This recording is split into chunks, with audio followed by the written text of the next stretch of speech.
স্বাস্থ্যই সম্পদ, health is wealth. চলে এসেছি ফিটনাস্টিক জিমে। বিগত 6 বছর ধরে আমি এই জিম করি। আর আজকে চেস্টের ওয়ার্কআউট করব। Upper chest, lower chest, middle chest, মানে incline decline all over chest. তো প্রথমেই পুশ আপস মেরে নিচ্ছি। চেস্টের ওয়ার্কআউটে পুশ আপস খুব ইম্পর্ট্যান্ট। এবার যে ওয়ার্কআউটটা করছি এটার নাম হচ্ছে স্মিথ মেশিন বেঞ্চ প্রেস। এবার চলে যাচ্ছি আপার চেস্টে, মানে ইনক্লাইন্টে। বেঞ্চটাকে উপরের দিকে চাপিয়ে নিয়েছি।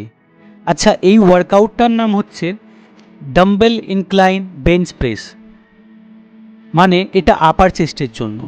দু হাতে দুটো 25-25 ডাম্বেল নিয়ে নিয়েছি, দিয়ে দুটো ডাম্বেল নিয়ে ডাম্বেল ইনক্লাইন বেঞ্চ প্রেস মারছি।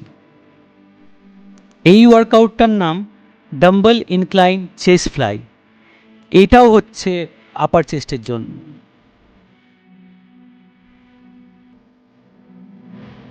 এই যে ওয়ার্কআউটটা দেখছেন এর নাম হচ্ছে incline cable fly or press. এটাও হচ্ছে আপার চেস্টের জন্য।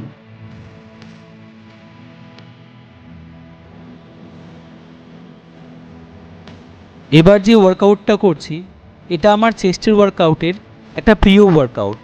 এটার নাম হচ্ছে pec deck fly or butterfly.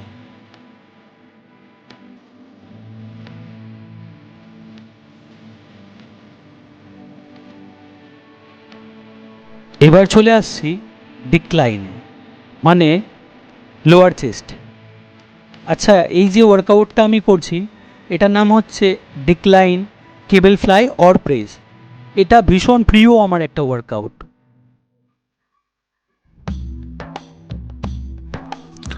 এবার যে ওয়ার্কআউটটা দেখতে পাচ্ছেন এটা হচ্ছে ডিক্লাইন ডাম্বেল প্রেস। এটাও হচ্ছে লোয়ার চেস্টের জন্য। দু হাতে দুটো 25-25 ডাম্বেল নিয়ে নিয়েছি। এটা যেটা মারছি এটা হচ্ছে ডিক্লাইন ডাম্বেল প্রেস। আচ্ছা, এবার যে ওয়ার্কআউটটা আমি করছি এটা হচ্ছে ডাম্বেল পুল ওভার। আর আজকের আমার এটা হচ্ছে শেষ ওয়ার্কআউট। আচ্ছা, আমাদের জিমটা বর্ধমানে কাঁটাপুকুরে লক্ষ্মীপুর মাঠে ভি মার্টের পাশে রয়েছে।